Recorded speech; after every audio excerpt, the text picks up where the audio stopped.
आम संस्कृति सभ्यता गुरु ब्रह्मा गुरु विष्णु गुरुदेव महेश्वर बोली शिखाए।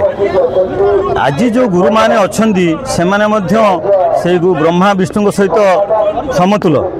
यही जो सरकार वर्तमान निदा विष्णु साजिची जो मंत्री माने जो मुख्यमंत्री से माने मध्य गुरु ठार पाठ पढ़ी से माने बारंबार चाहूँगी आम राजरास्ता को आसू गुरु दिवस रे पूजा न पाई आमर दाबी पाई पुणी भुवनेश्वर राजरास्ता आम एठी भोक उपास मेघ खरा खाई एठी बसु।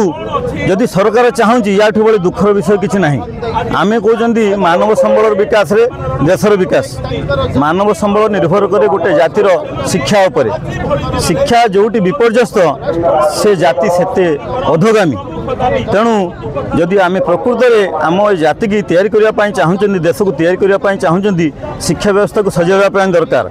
सबुठ बड़ कथा है बर्तमान शिक्षा विभाजित हो जाइला वाला शिक्षा नथिला वाला शिक्षा। जो मंत्री नेता कलेक्टर तांको छुआ पढ़ती विभिन्न इंटरनेशनल स्कूल किंतु गरीब खटिकिया मजुरिया पिला नड़ा छपर हो तैयारी होता स्कूल गाँ गली स्कूल पाठ पढ़ती। तेणु से दरद निश्चित भाव में ए स्कूल प्रति रही कहीं पिला ये पाठ पढ़ती ना कि से कौन से अवदान स्कूल ना।